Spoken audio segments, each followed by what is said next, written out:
It is a special night. We're doing this cool thing of inviting a few of the guests who are experts on the newest episode of Reconnect America. So this is a special Hive call, and we're celebrating the long-awaited episode 3. We've been threatening to issue episode 3 for, I swear, 4 or 5 months. And what we ended up naming it was Amtrak's Genesis and the Ongoing Struggle to Reclaim the Public Purpose of Passenger Rail. I tell you, we wrote and rewrote this episode. Sasha worked so hard editing pieces together. We had dozens of interviews and not short pieces, lots of content. But we're really dedicated to telling a story that people can understand and that lasts the test of time. When we got to a particular place, we thought we were close to issuing it, and we said, you know what? We're not really addressing the fact that the creation of Amtrak is intimately connected to the creation of Conrail. And these sorts of things, we wanted to be really careful because we wanted to really connect the dots on what the creation of Amtrak meant, how it flowed out of the 100 years of history prior to that. We feel like the 2 episodes, episode 2 from the Reconnect America and episode 3, are very complimentary 2-part series on the history of passenger rail, and it's the public purpose and the tension between the public purpose and the private purpose, private profit. I'm very pleased to be able to welcome everybody tonight, and especially our guest, John Robert Smith, Chair of Transportation for America, and the former Amtrak Board Chair, Meredith Richards, National Chair for the Rail Passengers Association, and Tom White, co-founder of Climate Rail Alliance and veteran rail planner and author with nearly 60 years experience in the industry. So these are 3 voices, 3 people, 3 leaders who really shaped our recent episodes and who are shaping our thinking about rail and the public interest. I'm going to make sure that each of them get a chance to both talk about what they do in general to start with, and then we'll go over some of the updates on what they see happening in rail today. And then we will hopefully circle back to where do we go from here. With that, I wonder if I could ask each of you to introduce yourself. Let's start with you. Meredith Richards, tell us a little bit about yourself. I am Meredith Richards. I live in Charlottesville, Virginia, a former elected official in Charlottesville, which is actually when I started my adult lifelong advocacy for passenger rail, because there was a lot of demand for more rail service than what we had at the time. Amtrak, having the history that you referred to and the formation of Amtrak, had basically wiped out most of what we had historically in Charlottesville. And I often heard how people really missed the trains that served our community. We had the Crescent and the 3-day Cardinal left.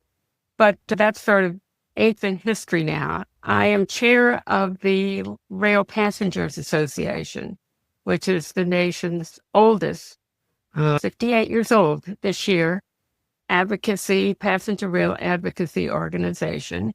It was formed about the same time Amtrak was formed, and the 2 are connected. We had a lot to do with the formation of Amtrak. What do I do as chair? I basically lead the board of directors, and we also have in the Rail Passengers Association a council of state representatives, and that extends to just about every state in the country, where we have a representative body of advocates that work with us, and we coordinate with their local activities and they coordinate with our federal activities. We get together twice a year for meetings in which we plan our policies and our legislative strategies for the next 6 months. These are really a key to our advocacy because they also work with our council members do, and our general members work with many organizations that represent statewide, regional, and local advocacy groups. They're working on their legislative issues and advocating for new routes and services throughout the country. It's a broad nationwide coalition. And because of that, I do a lot of traveling and I talk to a lot of advocates and advocacy groups. Because I'm from Virginia, often the interest falls on how we have achieved what we have in Virginia. And I'm able to share our experience and some of the key aspects that I think other states need to put into place in order to succeed also in their statewide passenger rail. Mr. John Robert Smith, I'd like to say hi to these folks. Good evening, everyone. And Bill, thank you for having me on tonight. I am chair of Transportation for America, senior policy advisor to Transportation for America and Smart Growth America. We're a national not-for-profit, and our work is at the intersection of transportation infrastructure, land use development, and economic development of cities large and small. I do a lot of work on Capitol Hill. I was on the Hill all day today on freight rail issues, but every office I visited wanted to be reassured that we're actually starting passenger rail service between New Orleans and Mobile this summer, which we are. Will be the first such service started in many decades, certainly in the South. I served as a local elected official for 20 years, and I really began work on passenger rail when I was elected to the city council in 1989.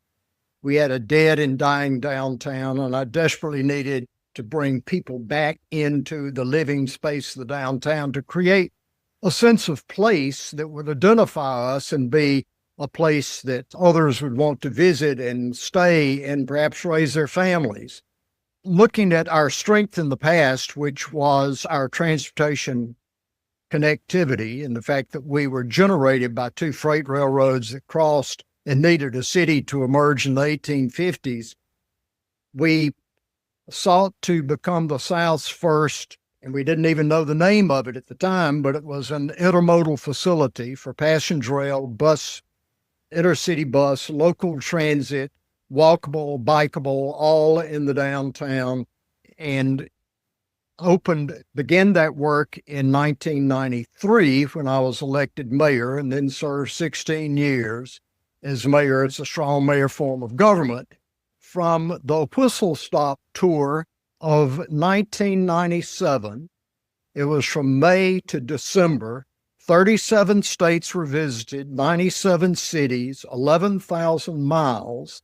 And it was the Amtrak president, Tom Downs at the time, and his executive staff that had learned a tough lesson. They had, midway through building the South's first multimodal center, which you see behind me on my screen, Amtrak cut service south of Atlanta. Well, there went one of my big modes of transportation. So in organizing the mayors from New Orleans to Atlanta and going to Capitol Hill to push our delegations to restore that service, Trent Lott was junior senator from Mississippi. And he called Tom Downs, and if Trent were on tonight, and you should have him sometime, Bill, he's still very much engaged in passenger rail, still believes it. Trent would tell you he called Tom Downs and said, Tom, I didn't know I cared about Amtrak, but apparently I do. What do we need to do to get this service started back? So from that, Amtrak realized they had over 490 Amtrak mayors that were not being leveraged to be advocates for the support of passenger rail. And there was a large banner put up at Amtrak headquarters, which was at Union Station at the time, that said, "It's Meridian stupid," meaning it's small town America that's going to save passenger rail. Yeah. So they launched this Whistle Stop tour to visit those 97 cities and hear the different stories, because passenger rail means something different in each one of those places. It means something to those people. It defines their character. Most importantly, it defines what they see as a future of being connected to the rest of the nation. So that's why I'm wearing this. Meridian was one of those stops. And of course, we opened this facility. And from that, I was appointed to the Amtrak Board of Directors. and was ultimately elected chairman of the board when Tommy Thompson, who had been the chair, went to become Secretary of Health and Human Services. So that's how I got into this conversation. So over 30 years, I've still been in the conversation. And like I said, was on the Hill today doing that same work. So thank all of you for your interest in passenger rail and your understanding of what it means to the American people. And Bill, when I was on the board of directors, the people who worked for Amtrak and the board members were committed to a mission of providing passenger rail to serve large metropolitan areas, but important small city centers as well, and all of the people who lived in those places, to connect them to their families, to opportunities, and to a more vibrant economy. They rode the train. When I was on the board, if you traveled for Amtrak, you took a train to where you were traveling to.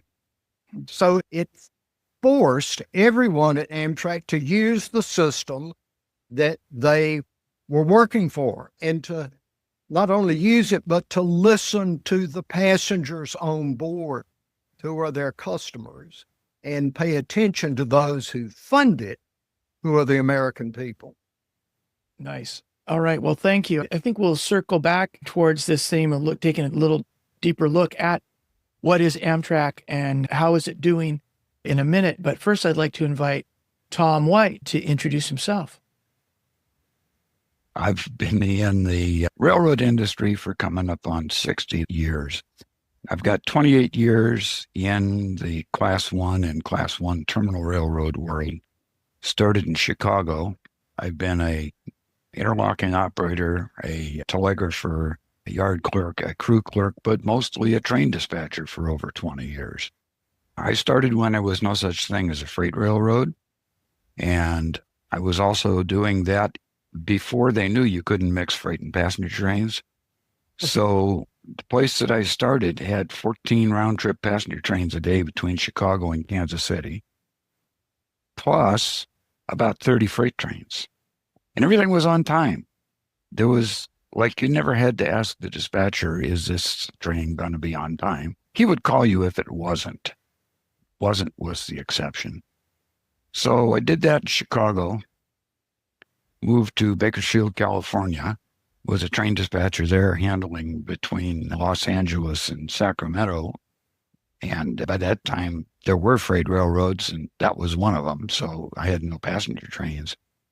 Worked a little bit in the East Bay in Oakland and Berkeley in a terminal railroad, came up here to the Northwest, went to work for the Milwaukee Railroad, which not only was a freight railroad, it was just barely a railroad.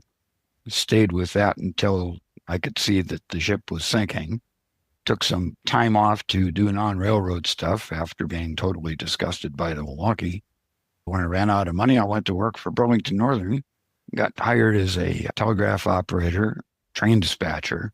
Then for the last 6 years, I was assigned to service design, capacity design, operations planning, timetabling. During that time, I developed the Sounder commuter train service from Seattle from scratch. It seems that the chairman, Jerry Grinstein, was from Seattle. And one of the questions he had when he became CEO of Burlington Northern was, why does one end of my railroad have the world-class commuter trains and the other one's got none? Make it happen. So I was assigned to make it happen. I was one of the principal people behind creating the Amtrak Cascade service, and also worked on commuter rail in what is now DART in Fort Worth, Dallas, a little bit on the West Coast Express in Vancouver, BC, some trial projects that we proved wouldn't work out in Kansas City and St. Louis. A bunch of other freight service organizing.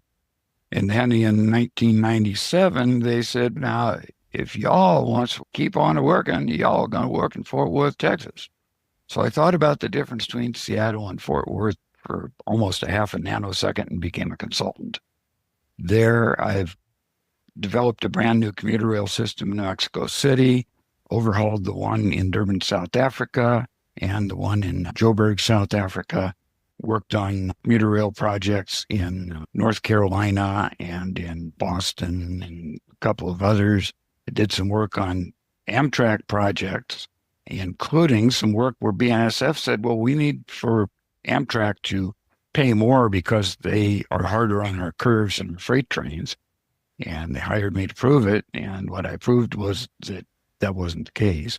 After South Africa, the past decade mostly, my work has been pro bono advocacy like you guys, working mostly in Washington, but also on some passenger projects in the LA basin, and haven't left the freight world behind. Bill and I are working on an alternative to barges on the Snake River. So basically, he came up with the concept, and I've designed a brand new railroad for easing the Class 1 railroad monopoly out of the picture, let's say. And here I am. Yeah, we'll be selling stock here, going public very shortly. All right. So everybody, I've brought together 3 people who can teach us a great deal. And because we've done our best to document a lot of the history, we're not going to spend today talking about sort of the history of Amtrak so much as we're going to talk about the present and going forward. So if people might be wondering where Sasha is the young co-producer of Reconnect America and works on Solutionary Rail. Sasha is hanging out in France, and he thought, wow, I got episode 3 done. Now I can jet. So we thought that was fair. Sasha, we miss you. All right. I'd like to hear from each of you, and I'm sure a lot of us have this on our mind. In the last few months, we've listened to people talk about privatizing Amtrak and budget cuts, decisions to cut staff. And I think that I'd like to get first, let's take on this privatization idea. Can I get each of you to react to the possibility of privatizing Amtrak? And whoever wants to go can go first. I tend to let Ms. Meredith go first. Yes, I was quite amused when Elon Musk proposed privatizing the U.S. Postal Service, which of course is established in the Constitution, and Amtrak, which is not, and cited the example of Chinese high-speed rail as the model of what he thought successful rail systems should be, that we should emulate in the United States. And what was amusing to me about that, sadly amusing in a way, was that, of course, those of us who know something about passenger rail in other countries would immediately recognize the fallacy in that, because China has invested billions of dollars as a public investment, as a government investment in developing its high-speed rail. Millions of people use it seamlessly every day. They operate it and they own it. So privatization has absolutely nothing to do with the success of the model that Elon Musk seems to think that we should be patterned after. There's really no evidence that publicly owned railroads, when they go private, succeed as in terms of ridership or revenue or profitability. More than often, the experience is that the service declines and the cost of the service, as well as the fares, goes up. There's really not any historical precedent that we can cite that privatization works in any form of public transportation. And certainly we know that no other modality of transportation in the United States is privately owned or privately operated. The model is public ownership. And there are many people, including, I know, Solutionary Rail and our rail unions, who are putting on a pretty strong campaign in support of full public ownership and operating cost of passenger rail. Certainly the idea of strictly privatizing is a formula for failure of passenger rail. One of the most interesting statistics that I discovered in the preparation of that most recent episode was looking at the statistics from the Interstate Commerce Commission, started in 1936, where they separated the profit, the income the revenue from freight and passenger aspects of their business. And going back to 1936, there were only 4 years where there was actually revenue positive numbers for their passenger service. And that was during World War II, during all the rationing. And we do bring that up. So it is quite interesting considering the rescuing of the railroads was rescuing it from a private operations that were to help these railroad companies shed a service that was not generating profit. So the idea of, yes, restoring it that way. But, maybe to build on that, I'd like to ask John Robert Smith or Tom or anyone, if the Northeast Corridor that has so much traffic on it, if it were separated from the long distance services, would it be able to be profitable? But would it be able to sustain, repair, maintain, and improve its infrastructure that the trains run on? Could it take full ownership and be a profit-making venture for some entity? Probably not. Let's look at the European example where they've been private and public and private and semi-private. So they have always considered railroads to be a military necessity. In fact, the reason that Russia and Spain both have a different track gauge from standard was to prevent Napoleon from running trains in there and conquering them. So with complete public ownership of the rail system, well, first with private ownership, same thing happened there that happened here during the Civil War. They needed troop movements, and the railroad companies said, well, yeah, it's cash, and we'll get to it when we get to it. So after enough of those incidents, they nationalized the railroads. Lincoln only threatened it, and that was enough to scare him for a while. They nationalized the railroads. And back in the 80s, the European Union had figured out that a monopoly owned by the government is no different than a monopoly owned by stockholders, which is why they came up with the concept that I promote, which is separating track from service, which is your above the rail cost. And in the process, requiring the entire network to be open access so that anybody who's a qualified train operator can reserve a slot or a schedule and run a train. So all of the European operators, and I believe even Chinese operators, which is actually a government-owned corporation like Amtrak, even the Chinese operators, they're only worried about above the rail. And then the system is set up so that the infrastructure manager charges basically the cost of owning and operating the infrastructure plus a percentage of profit, variable in different countries. That has worked well, and the commuter services and some of the regional services come under the heading of public service obligations. They can't make enough money for a private operator, so they're government financed, and they hire operators the same way that the LA commuter service does, Boston, so on. And then the long distance operators and even the high speed folks are supposed to pay their own way. They don't get subsidies. So it can work above the rail if you separate the costs, but there's no way that you're going to make enough revenue. And I'm going to qualify that in a second. Well, no, not necessarily.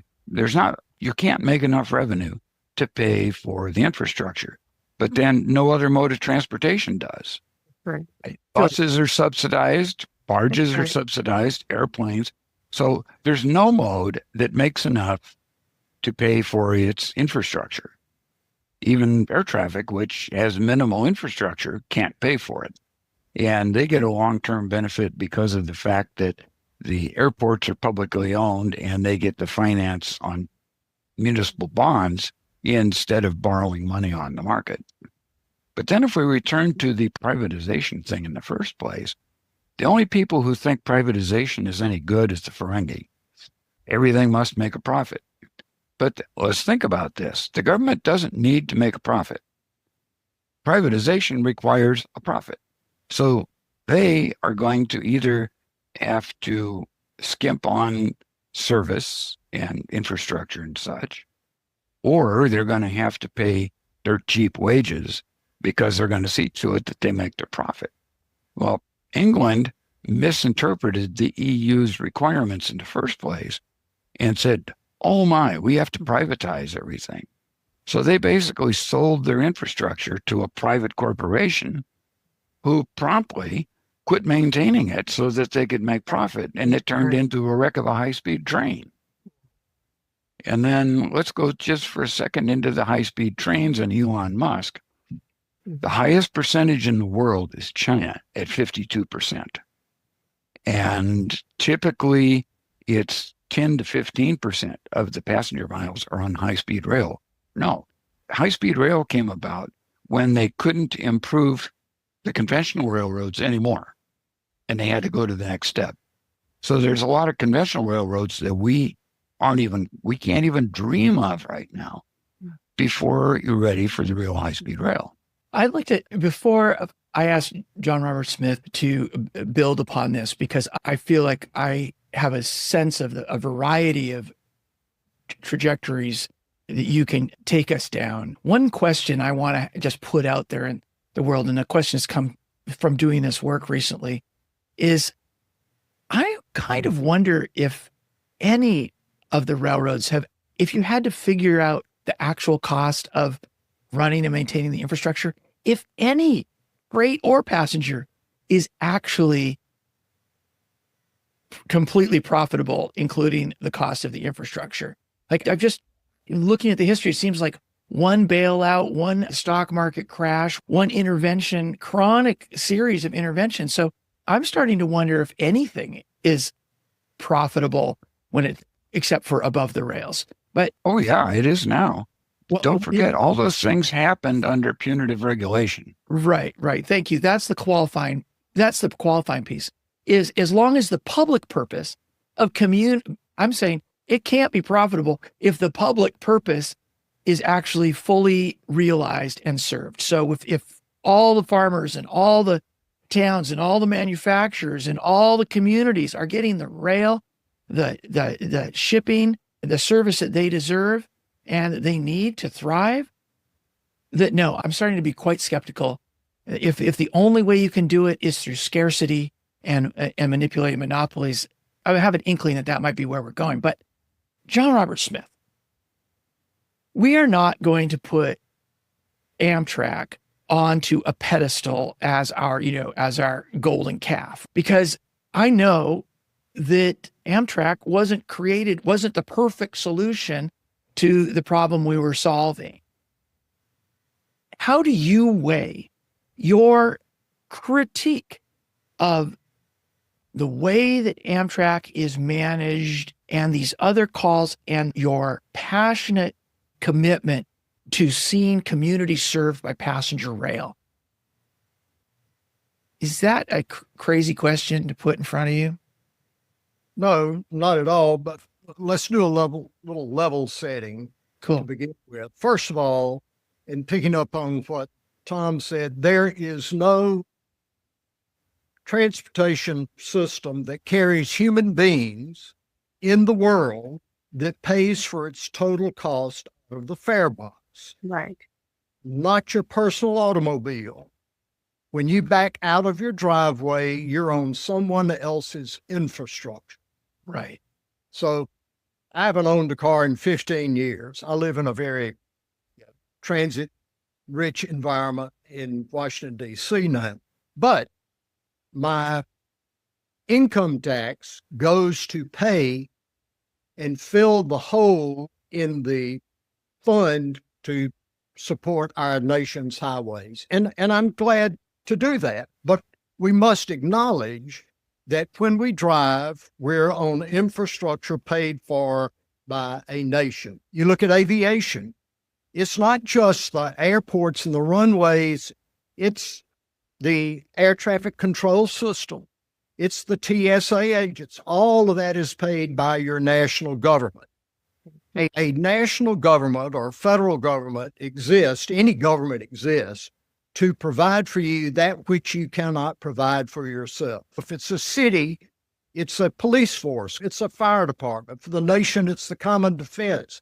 The very first act of Congress, of the Continental Congress, was creation of postal roads because they knew that was what would bind these 13 colonies together, being able to communicate. And from that, of course, we can go through the history of passenger rail.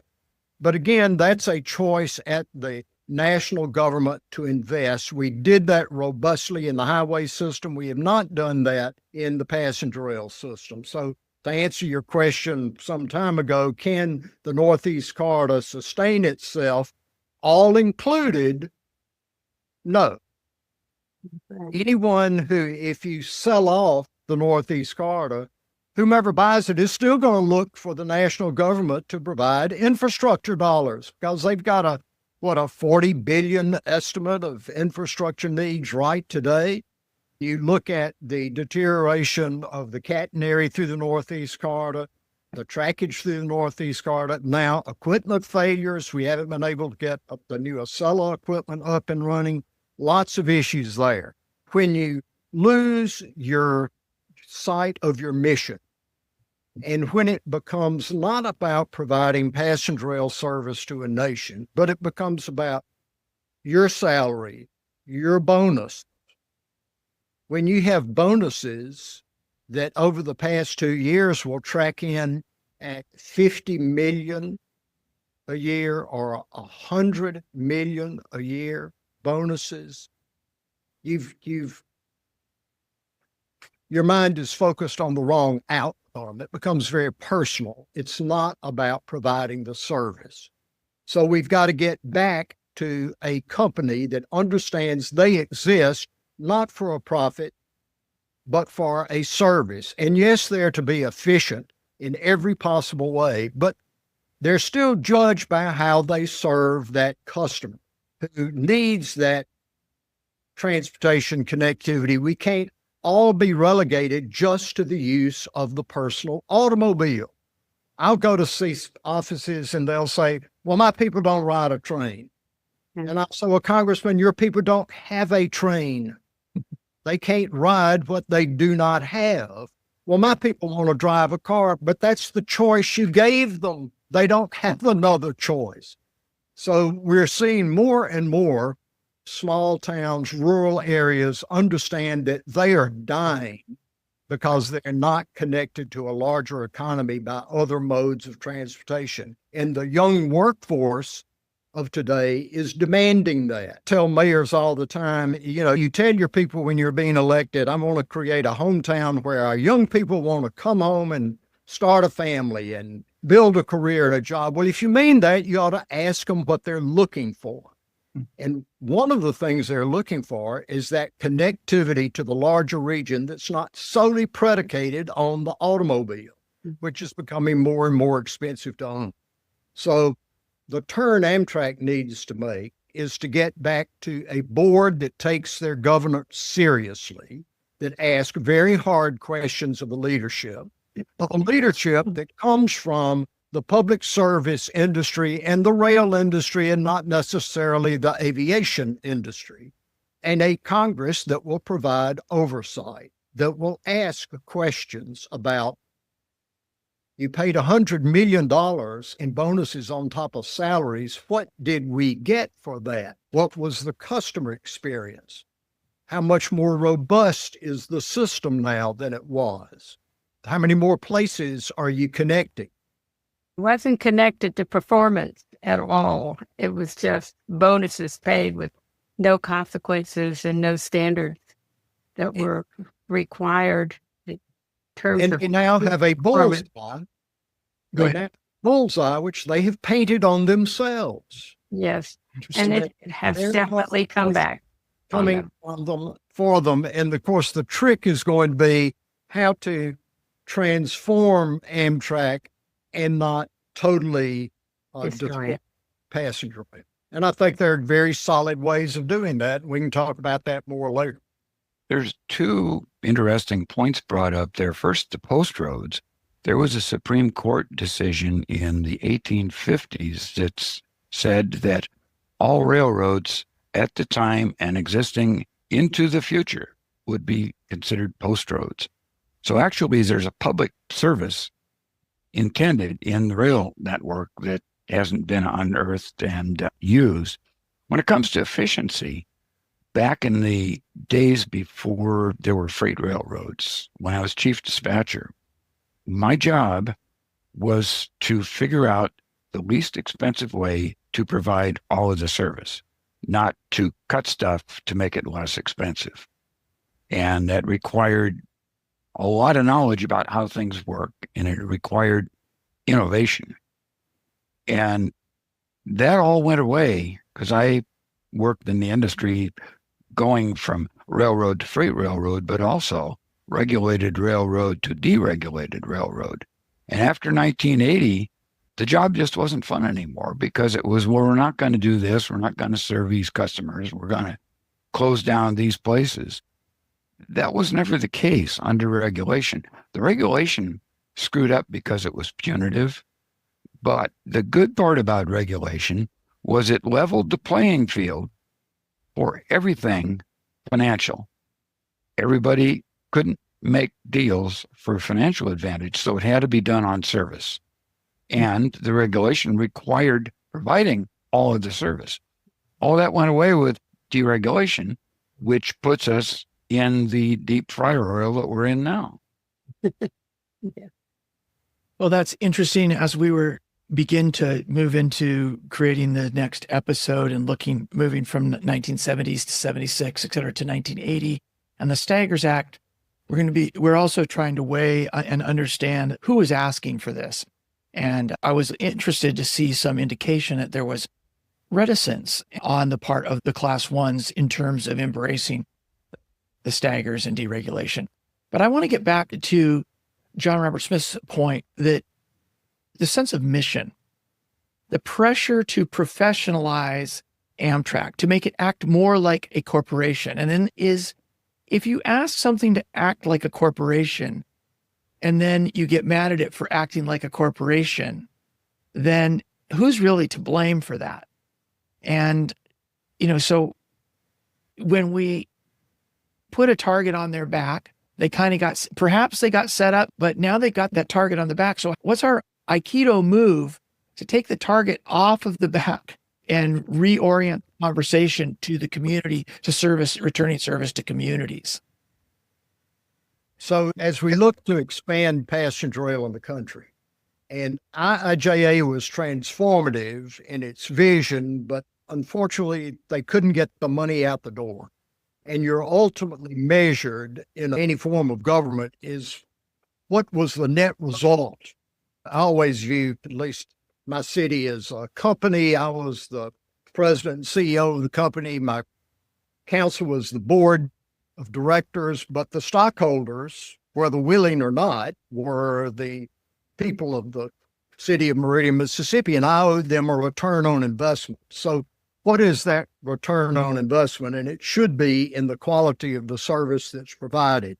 Well, IIJA set up the opportunity for the development of additional corridors, passenger rail corridors. And I think there were some 69 awarded by FRA. And of course, we know that if 10 of those come into being, that will be a miraculous thing. There were 59, yeah.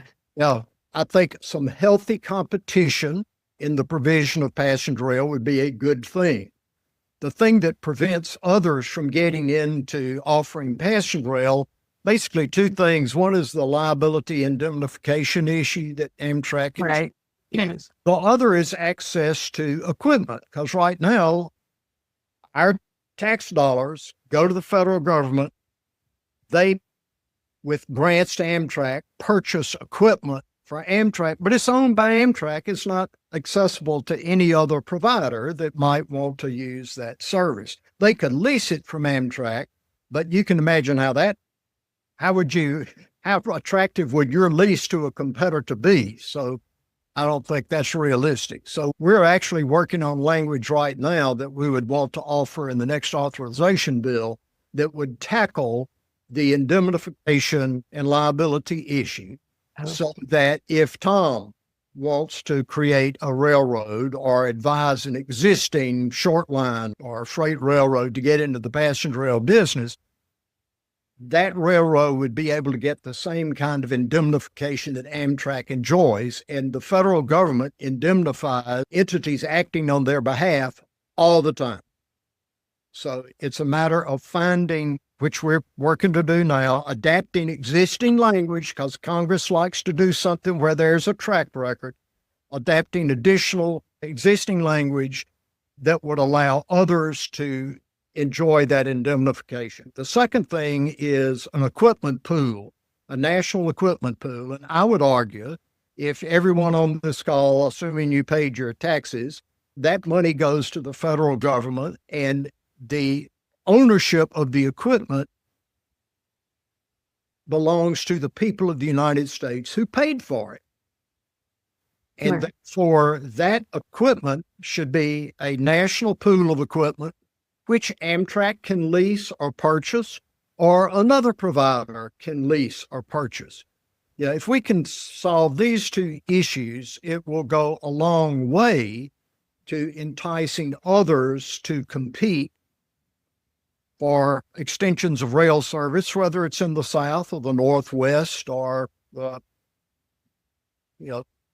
Central Plains. Ms. Meredith, what do you think about this? I just feel like what are you, how does this? Well, I completely concur. Rail passengers legislative blueprint for the reauthorization of the surface transportation reauthorization include those elements as well, particularly the leasing, the national equipment pool for leasing purposes, and with some fairly specific elements to it. You probably, knowing how you and Jim get along, you probably have some familiarity with what we're proposing. Possibly you're even in a working group with him, I don't know. But it can be found, the elements of that, with quite a few details worked out are proposed or are on our website. And I would encourage people to look at that whole blueprint. It is not just in terms of smoothing out procurement and regulations for construction and new projects and fleet improvements with leasing, but also other elements. For example, well, I can't go into all of it. There's just too much. It's probably 10 pages of possible legislation that we're hoping to promote. But one of them is the leasing. And I think it's an excellent proposal. So we're with you on that. And I hope we'll work together to get that one through Congress. Well, and an offshoot of the national pool is right now U.S. rail cars, passenger service cars, are outlandishly expensive because they're all one-offs. If you travel on the conventional railroads in Europe, you'll look at their older equipment, and from country to country, it looks pretty similar. That's because actually the different countries' railroad companies got together and developed a common standard for passenger cars. That's one other element to our list is standardization of equipment. And I know that the manufacturers would certainly appreciate that as well. We could get a lot more out the door more quickly and create a lot more jobs that way. Standardizing some infrastructure elements like signal and elements of what make for safe infrastructure to be standardized as well. Tom is right. We have been developing boutique railroads and rail equipment. And what we really have to have a robust passenger rail system in this country, we need a supplier system to develop in this country. And they can't do it when you build a new rail line every 25 years. You have to have a continuing stream of orders, and we have to be able to get it right in this country. And perhaps we need to create a separate entity at the federal level that's charged with nothing else than standardizing, designing, and acquiring passenger rail equipment to constitute this pool, which can be used from line to line. It's not hybrid equipment. And we run into this with getting the new Acela equipment out that's been sitting there for 3.5 years. We designed boutique equipment to try to fit an infrastructure which is not nearly the same as the infrastructure that you find in Europe or Asia. So we need to develop a U.S. rail system based on orders coming that can support a robust industry. But the industry has to be producing a product that they can produce to scale. It can't be one-offs. That's right. Where's the connection then to the access to the rights of way so they can offer on-time performance for trains that people will ride? Well, that is, in a way, more custom, actually, and needs to be more custom. One of the things the railroad industry likes to do is improvise. And then they go through this computer simulation where they determine what infrastructure to build. It doesn't work very well. It never has worked. I published a paper on the fact that that doesn't work. You really need to do the same method that I used for the Cascade service. First off, 110 mile an hour passenger trains and 37 ton per axle grain trains don't play well together on the same track. So I worked in the days when the axle loading was similar, freight and passenger, and there was no problem mixing them. At 79 or even 90 miles an hour, it's not a big problem. But you get to above 90 miles an hour, and you'd be maintaining the track after the freight train before the next passenger train. So the only way to do this is you design the infrastructure around the timetable. You have to first figure out what the service will be, and then plan the tracks for the service. So I've worked on North Star, the Cascades, the Sounder, a bunch of them. And then each one, the situation is unique. They could have used standardized locomotives and cars. And in a way, the commuter services kind of do. Everybody uses the Bombardier cars, except Metra and Chicago. And that part can all be standardized. But you actually have to design the railroad for the traffic. It's frowned upon here because this simulation and statistical analysis is easier to do, but it's not effective. So that part has to not be standardized. It has to be custom. Well, and that's a piece where, Tom, you're super strong in, not that there isn't just, I can't even think of anything you're not strong in this subject area, but I just want to say that, I was on a call earlier today with the TRB's Freight Rail Committee, and they had a presentation on setting standards, but they were talking about standards in engineering. And I asked, well, are there standards for and educational programs in dispatching, in the planning process? To try to get to the very question that you're asking. So in this process, like if we're going to make American rail great again, is there a way to do that? What are the components? We have the component of a adequate carpool, which could be manufactured here in this country, could be with union labor. It could be, prevailing wages, all of those rules. What about workforce development and training programs so that we have the knowledge base to actually do that customization of that route planning that you're talking about? I've seen your string charts, Tom, and I think it's very interesting to look at one that's well designed versus one that's a clusterfuck.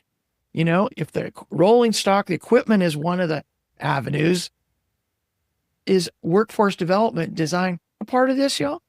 Absolutely. How about for our national leaders, these two who are from these national organizations? Is there a workforce development aspect here? Absolutely. I mean, think about it. New York University did that study that demonstrated that the U.S. rail infrastructure is the most expensive in the world for a lack of expertise. Even in the public sector, I'm a strong advocate in if you need to hire an expert, you need to know enough to know whether or not your expert is an expert. And the U.S. public sector doesn't do that. So the engineering companies, in the case of State Rail Service, the railroad companies just take them for a ride. They know they've got a patsy. So if you look at Michigan Tech in Houghton, Michigan, has a rail engineering program that basically is a bachelor's program in how to build stuff. So they teach them how to build railroad stuff, but not why to build it or how you use it. University of Illinois is really bizarre because of the fact that their rail program is a graduate program. So you take 4 years of civil engineering working on highways, and then you go into advanced topics in railroading. I worked with them on a bunch of stuff, and it has some really bizarre stuff come out of it. There's one other program in the country now. When was it probably 20 years ago, the EU and the U.S. Department of Education did a study on comparing U.S. and European higher education in railroads. And there's just no comparison. Just in Germany, there are 9 full-degree railroad programs. I have friends who are PhDs in railroad operation, who actually had a career working on the railroad to do it. To show you how long they are at doing this, the Technical University in Dresden celebrated their 150th anniversary of the rail program. I was invited to be a guest speaker for that. 150 years they've been studying railroad operation, and we don't study it. I've considered actually starting my own program, but you have a problem of who's going to pay for a program when the industry doesn't want the expertise. The FRA helped establish a program in Morgan State University just a few years ago, and they are partnering with the University of Delaware Rail Program to develop the curriculum. The FRA actually put quite a lot of money into a new rail program. Historically Black university. It is good. However, the U.S. railroad industry doesn't want anybody who they want people who know how to build stuff. They don't want people who know how to run it. Well, I want to transition, Tom, pardon me, but I want to hear from John Robert Smith, who's just walking the halls of the Congress. Is there a place in this making America's railroads great again? Is there a place for us to be able to make these arguments for workforce development, investment in manufacturing and standardization, this pool, and returning service to communities? Is there a place at the national front for this, for all of these, do you think? Absolutely. And, we were a large part of writing the language that's in the IIJA for passenger rail. And that was led by Republican senators. Senator Roger Wicker from Mississippi was the strongest proponent and author of most of that language. So you can articulate this certainly to Republicans because you're making it about building an industry and creating jobs. And one thing you hear is we're going to bring manufacturing back to this country. Well, this could bring manufacturing back in a very real way. And in a way that scales up to support a large passenger rail industry in the United States. It also serves, if you stay with the national system, it serves small towns in rural America, which was the largest base of vote for the president. So if you articulate it right, I think it's a very strong case to make for passenger rail governed properly and with proper oversight and with absolute focus on a clearly defined mission, which federally, whether it's the White House and Congress, I would submit, should be able to articulate that vision to Amtrak, and then board members are chosen by their demonstration of knowledge, expertise, and support of passenger rail over a body of work, so that selection of board members becomes a really serious appointment rather than a political supporter. So much of Amtrak has been focused solely on the Northeast corridor. Amtrak was created to save the national passenger rail system, those long distance trains that were threatened. The Northeast Corridor was not a part of the deal to begin with. Oftentimes, the board has made decisions that are based solely on the Northeast Corridor to the expense of the long distance system. And anyone who says, well, stop all those long distance trains, that'll save a bunch of money. It doesn't save money at all.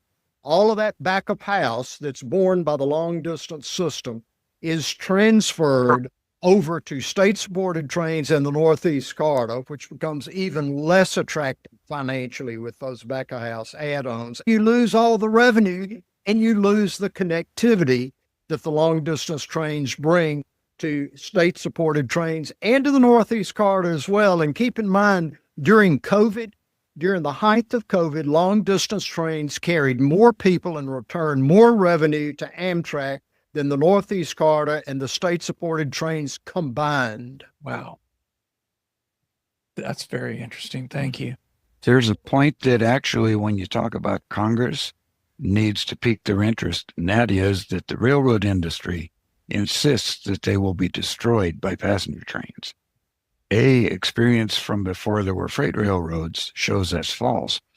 But B, passenger trains, in order to run them on time, require not only knowledge, but discipline. The freight railroads don't like discipline. They like to improvise. And I've got an example here in the Northwest where when we instituted the Cascades service to Vancouver, BC, all of the knowledgeable gurus insisted we were going to bankrupt the railroad. The customers would all go away. At the time, we were attempting to do European-style schedule operation. Again, Jerry Grinstein. And the local managers weren't paying any attention. So I had already timetabled the freight service between Seattle and Vancouver, BC. And they were using 2 crews, wearing out their 12 hours, 2 crews for a 100-mile trip every day, 10 trains a day. Our on-time performance was somewhere in the neighborhood of 20%. So on day 1, Jerry Grinstein had told all the middle managers, heads will roll if this train isn't on time. The government gave us $150 million to fix our railroads. Trains will be on time. That morning, the magic happened. The service went from 20% to 100% on time for freight trains, and the number of hours for service really went from 10 a day to 0 because it brought discipline. I had already written a timetable for them, and they weren't following it. I integrated the passenger timetable with the freight timetable. That required discipline to make it happen, and instantly they got to 100% performance for freight. When the freight railroads believed that the law at the time, which was FRA and Amtrak, get to set what on-time performance means, and they set it at 85%. When the freights believed that was the law, the trains were running 80, 85% in that range. The morning that a judge overturned that and said, no, we've got to throw that out because Amtrak can't be at the table when you set the on-time performance, that day, the trains went from 85% on time in the morning to 40% by the end of the day. One of them, you can run them on time, as Tom said, when you have the discipline and the expectancy that freight on time is important. I had one of the largest freight carriers in the country that we were dealing with on the Gulf service tell me, if our train gets there the same week we say it'll be there, that's on time for us.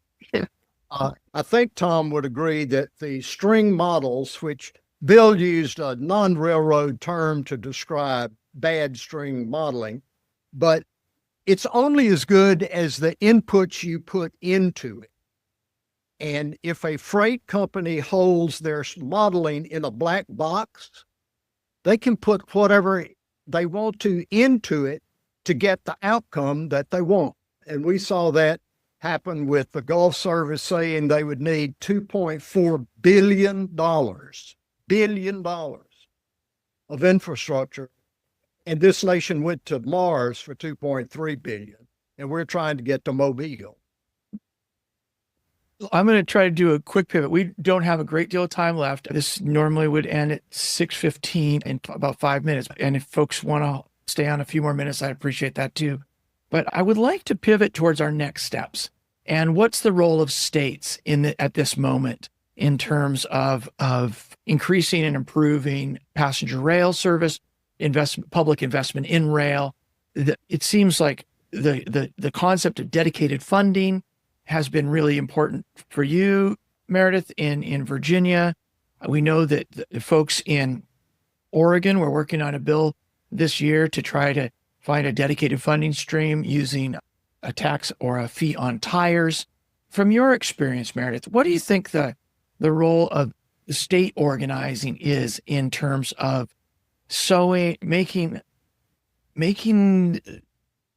elevating rail in the political dialogue? I think the state partnership with the federal government has been extremely important for sort of reviving ridership and constituency for passenger rail, particularly in some of these rural communities that John Robert talks about. We have in Virginia now small towns who have launched major public efforts to bring a new train, bring an existing train on an existing route to their community. They're willing to invest in building stations and acquiring property to do that. They're clamoring for the services. And these will be state-supported trains that are going to provide most of the service. But the state is acutely aware that people across the state are really pressing for new service. And they're willing to provide it if people are willing to pay for it.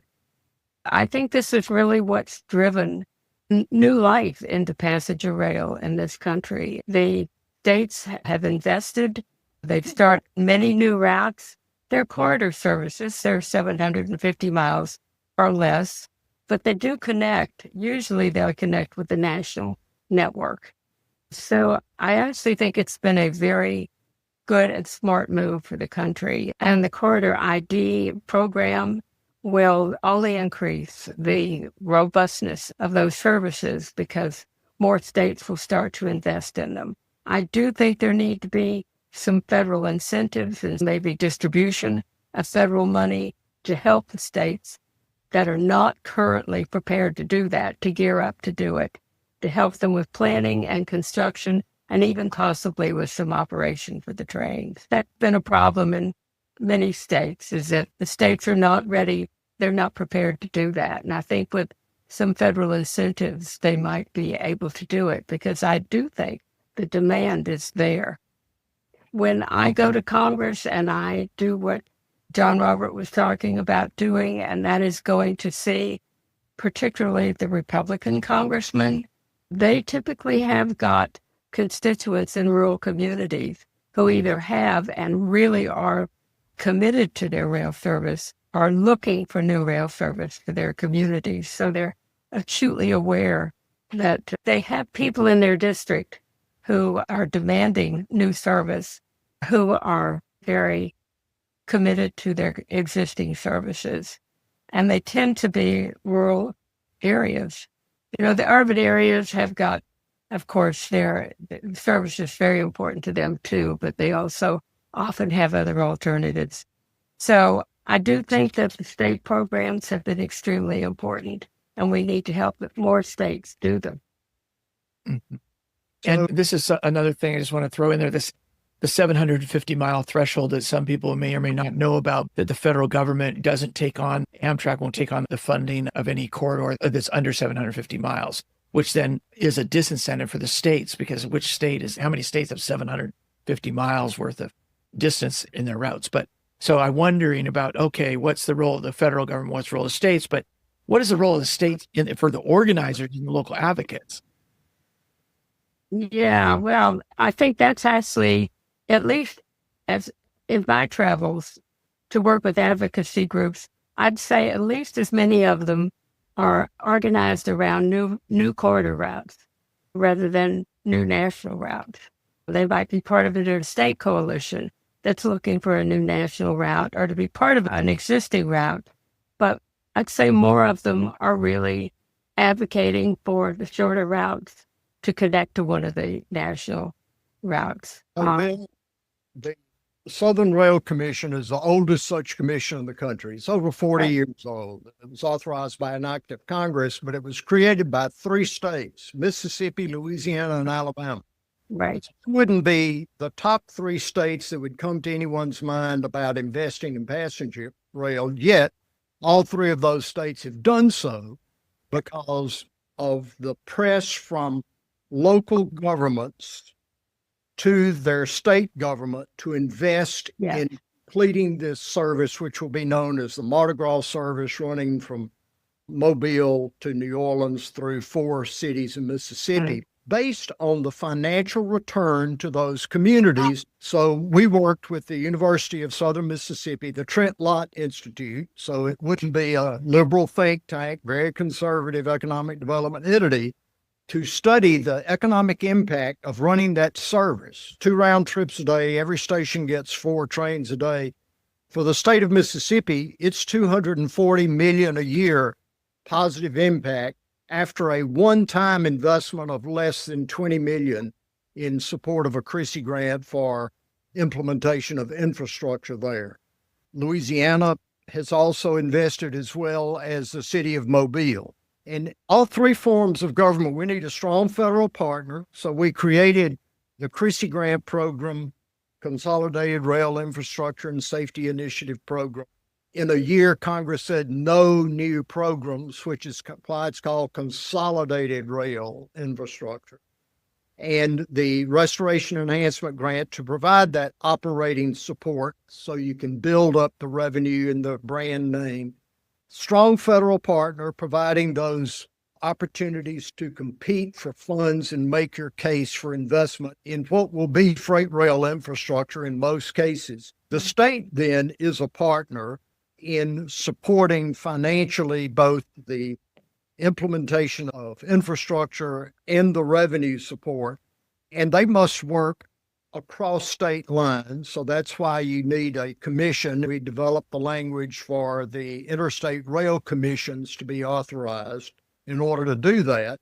And then local governments have a role to play as well. That station you see behind me is a commitment by the city of Meridian when they built that, when we built it.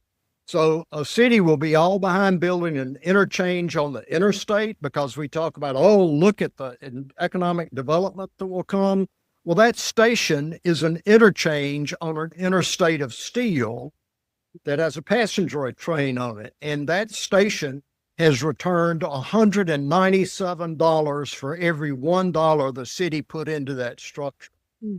So there you make a case to the people on return on investment at the local, state, and federal level, and then the impact to their daily lives and quality of life. And I think you've got a winning formula. You really do. And the mobility, too, is important in rural communities. Just having a means to get places is important. And you know, Tom talked about, I want to get him back in the conversation because Tom talked about, you know, we all assume in the United States, everybody's got a high-speed train when they don't. And yes, maybe those high-speed trains are designed and crafted one-offs each time you do them. But all of those other governments are also supported by conventional rail. The conventional rail feeds into the higher speed rail.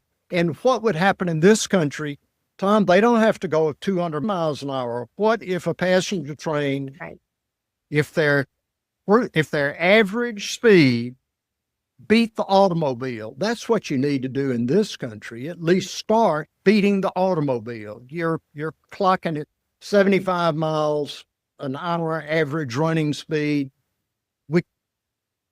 We don't have enough equipment to put the people on the train that would use that instead of a 35, 40 mile an hour speed. Well, and that's been the point that I've been pounding on with the Cascades, is that right now, as crappy as our service is, it's faster than air between Seattle and Portland.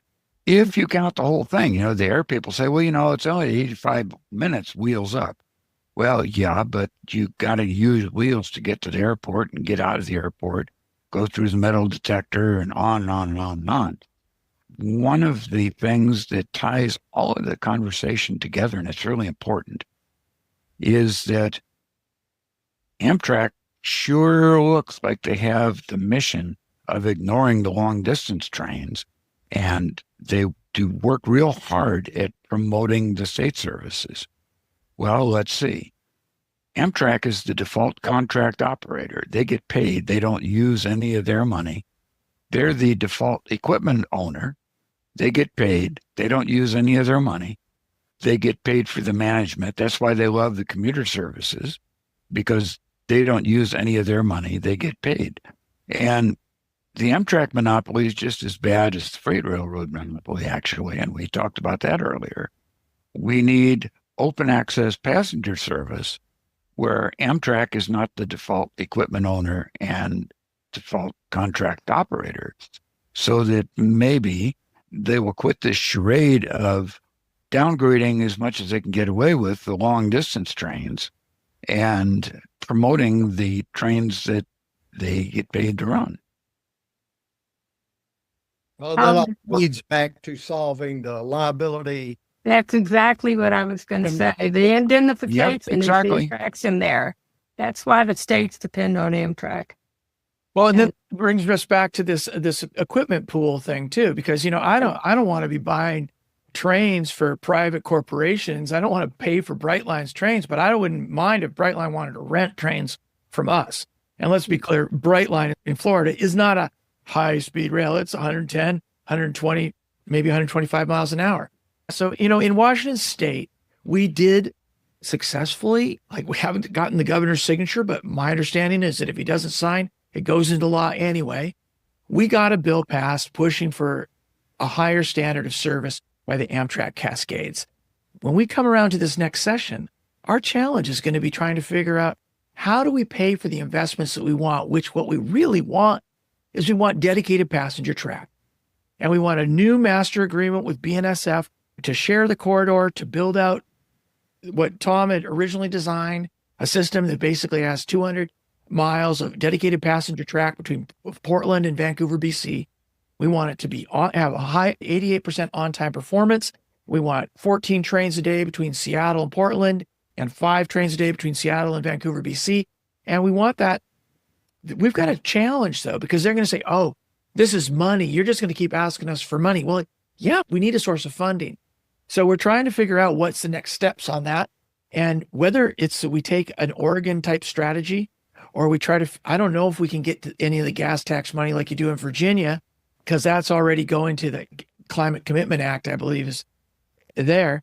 But another idea came up in the meetings that we had with various leaders, was the idea of setting up special tax districts, which reminds me of what you were saying, John Robert, about folks willing to be pitching in. Like if we could set up special tax districts along the corridor and have temporary taxes that are going to be delivering those goals that people agree that they want to pay for, is that how we go forward? That's sort of a traditional way that commuter systems are often paid for, is special tax district. And they'll add 2 cents to the fuel tax, for example, per gallon. They'll create an authority, a special authority, and they'll have taxing authority as well. And then that pays for basically an urban commuter system. That's often the way they work. I'm trying to understand also the balance between these interstate rail commissions and if they have a role in this, or if it's all comes from the states. Oh, the interstate rail commissions, the fact that we've got 3 states and they're appointed by the governors, but once appointed, they act independently.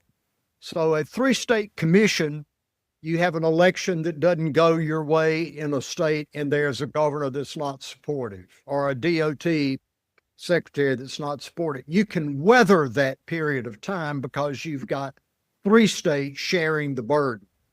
The commission has been very good about they all support whatever the rail development it is. It may be all in the state of Louisiana, but it supports rail in the region. Then the commission, Mississippi and Alabama commissioners, are equally supportive of it. The law allows for 10 commissions. If every commission has 3 states, some will have 2, has to be at least 2. Some will have 4 or 5, but if it averages 3 and there are 10, all of a sudden you've got 60 senators who are buying into the success. That's a memorable number. With senators, you can do business. Right. And so it seems to me, am I missing something, or is this an underutilized tool? How many commissions? You said the state commission. How many state commissions or how many interstate commissions are there? You said that there's not awarded the 10. I think there are only 3, maybe 4 commissions out of the possible 10 that have been awarded. That's an interesting area of work to be undertaken, isn't it? Well, the states have to come together and ask to be identified as a commission. So you have to get 2 or more states that come together and say to FRA, we want to be designated a commission. And we have the empowering language by the state legislature. We have sign off from the governor. He's agreed to appoint the commissioners. And with that, FRA will bless your commission. Then it is possible, once created, additional states can join as long as they're contiguous. So for the Southern Rail Commission, we could pick Texas, we could pick up Arkansas, Tennessee, Georgia, Florida. Florida has been very interested in joining the commission. So has Texas. Georgia's even explored that. None of the 3 states have taken action on that yet, but that's how you grow these commissions. And when you look at them, the vision of passenger rail doesn't stop at the state line any more than a vision for a highway system stops at the state line. Yeah, there is a federal role for providing a vision of connected passenger rail. The only kink in interstate commissions or multiple jurisdictional commissions is when one of them, a key one, balks and isn't cooperating. As you know, Mobile became a real sticking point for a long time and really held up the Southern Rail Commission in reestablishing that route. At least that's the way I understand it. It happened, and it was the Mobile Port Authority or something that was really balking. Well, and of course, that's because the Port Authority became convinced by the freight railroad that addition of 2 passenger trains a day would shut down all freight movement along the Gulf. That's nonsense. You terrorize people enough, they begin to believe it. Until the Chrissy Grant was awarded its $240 million of investment in the infrastructure of Norfolk Southern, CSX, and the Port of Mobile, all of whom have match money in the Chrissy. So when there's money on the table, all of a sudden you find a way, we can do 2 trains a day and it won't shut down freight on the Gulf. All right. Well, in terms of getting us all to bed or to dinner, all the things that we all need to do and we all deserve to do, because we got another big day tomorrow, I'm sure.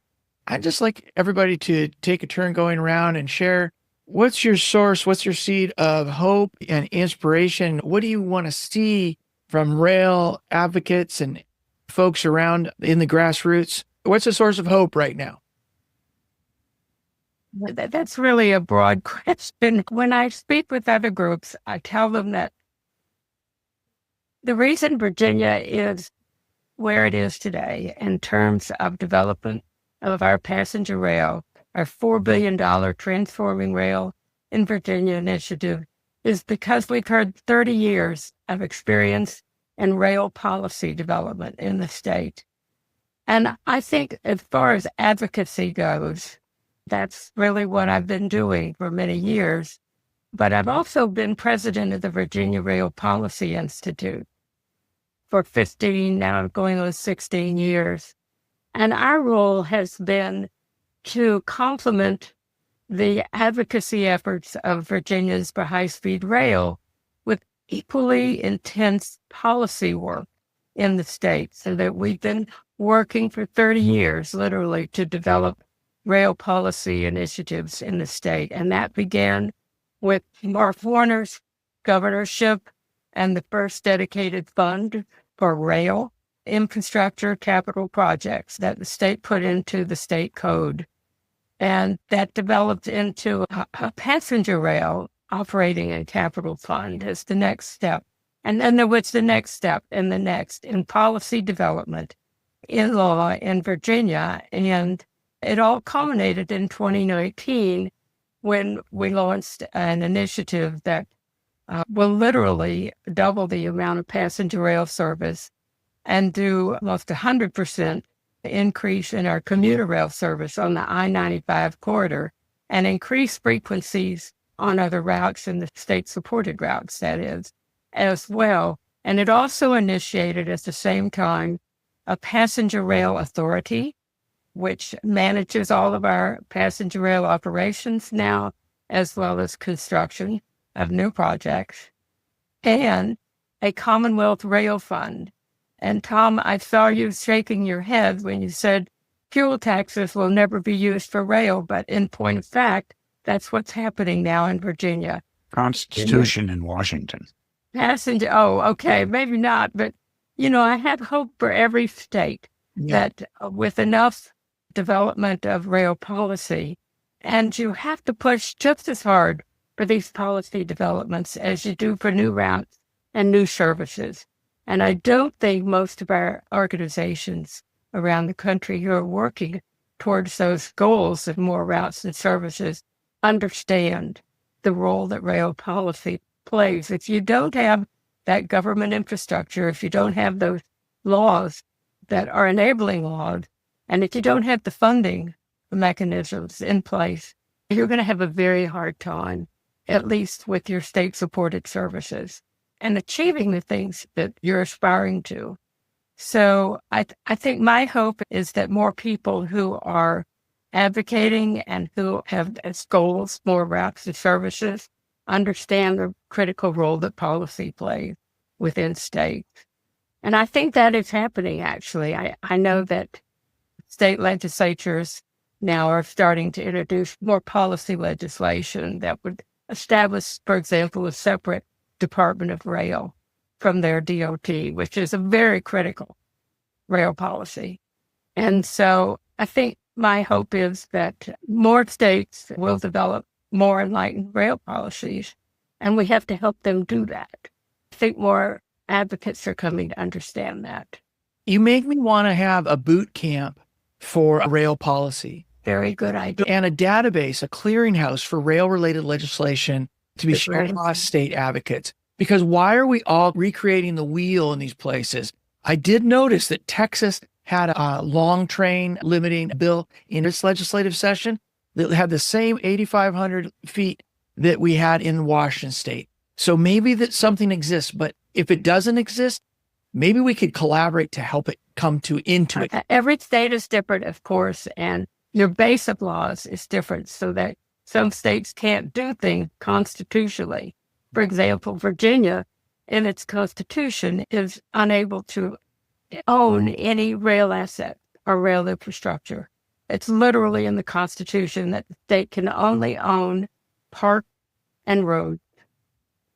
So we had to create a rail authority that had the independent power to own rail assets if we were going to move forward with the program. And every state's different in these respects. So there's going to be a lot of variation in what states can do, but there's some basic principle I think that you could still promote that would apply to most states. And I think that's a wonderful idea. I'd like to see more of that. Right now, we're in such silos. We plan only for highways. Very few states actually have planning bodies that do rail planning independently of their DOTs. And I think that is a big limiting factor. We do so many consulting studies of how you relieve congestion. How do you add lanes and You add signals here and traffic controls there, and it never really solves congestion. You ought to be doing those studies for rail. What can rail solve? If you have a congestion problem, compare what a road improvement and a rail improvement can do with the same segment of road and the same highway. But we don't do that. We don't invest in those kinds of planning structures in most places, and certainly not at the federal level. We all work in our silos. So that's also a policy issue, but I think that would be something, that would be my hope anyway. That would be the next step for me, is how we can promote rail through better planning and more integrated planning and more rail policy awareness. So any advocate for passenger rail, and certainly everyone on this call tonight, I assume, fills that role, you've got to play the long game. That's exactly right. That's the term I use. You've got to play the long game. We've been working 17 years Right. on restoring service along the Gulf. It has been intentional. We had to create federal policy to implement and solve the needs of just that service along the Gulf. Now, because it's federal policy, we had to create it in a world that anyone could use. It couldn't be purely parochial, but you've got to be in it for the long haul. And for me, what is my hope? It is this, and very simply, I have 4 grandsons, and I want them to grow up and become adults in a better connected, healthier connected United States than we live in today. We have to begin that work, and we will probably not see it fulfilled in our lifetime. Definitely not. But we have to find that future point that is important to us, that's usually in the life of someone small, that we care about what their life is when they're big. And I think as much as we talk about passenger rail, if we get taken too much into the weeds of ties and rail and not make it about connecting human beings to education, to healthcare, to opportunity, to families in a healthier way, then we miss the strongest selling point for any kind of infrastructure development. That's right. Nicely said. All Well right. said. Yeah, thank you so much. Tom, any final words as we exit? Well, the first one is one train a day is not service, it's a train. No.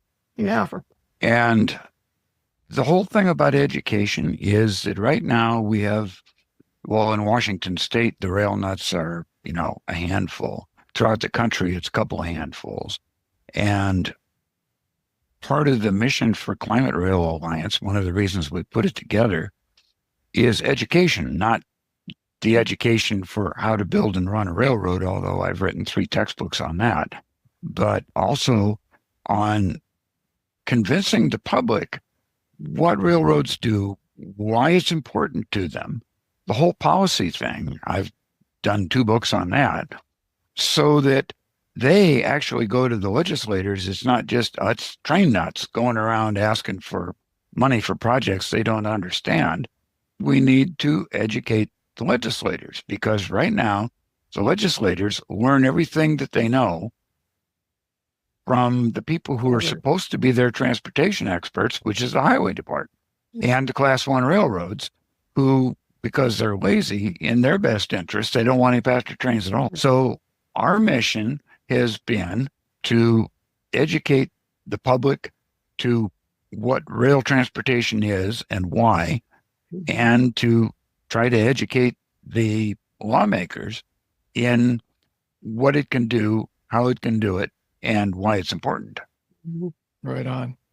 Well, we just went over 17,000 views on the podcast Reconnect America. Just went over 17,000 views. That's of all of the episodes. So I'm hoping that that's helping. Maybe this is one we can pitch into the effort, is to help get the word out and make it so it's not just about the rail nuts or the foamers, et cetera, but it's about all people who care about connecting with their loved ones, connecting with the hospitals, having opportunities in their communities. Thank you for that. It's been a great series so far. Thank you very much. We really appreciate it. We're just around, I think, 1,200 or 1,300 in the last few days on the new episode. So we could definitely use everybody's help moving it out to your network. So I really appreciate anything folks do around that. We'd like to keep it up each day instead of it just petering off. So first of all, I just want to express that I feel like, in the bottom of the activist organization, on the t-shirt of the activist organization that hosts Solutionary Rail, the Backbone Campaign, it says, when the people lead, the leaders follow.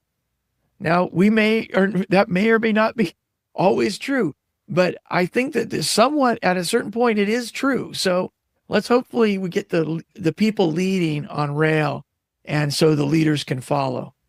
And mostly, I just want to say thank you to you all for being such a source of inspiration and information and helping us and being great mentors to the rest of us who are out there in the world growing into this advocacy for rail in the public interest. So thank you very much for being on tonight, and thanks for staying on a little bit longer so we could get through this conversation. Yeah, thank you. Glad to have the opportunity. Been fun. Awesome. Well, you all have some great people. I'm so glad to see you all in the same place. Thank you. Thank you. Thank you, everybody, for listening in tonight. Feel free to come off mute if you want to say goodnight. I'll stick around for a few minutes. I want to let our guests say goodnight, and thank you very much. Come south and ride the Mardi Gras from Mobile to New Orleans. Right, the new name. We didn't get it in the episode because it just got the name, right? The new name is the Mardi Gras Mardi Gras service. And we'll have beads and doubloons and a special beer brewed for the train. That is going to be a fun train.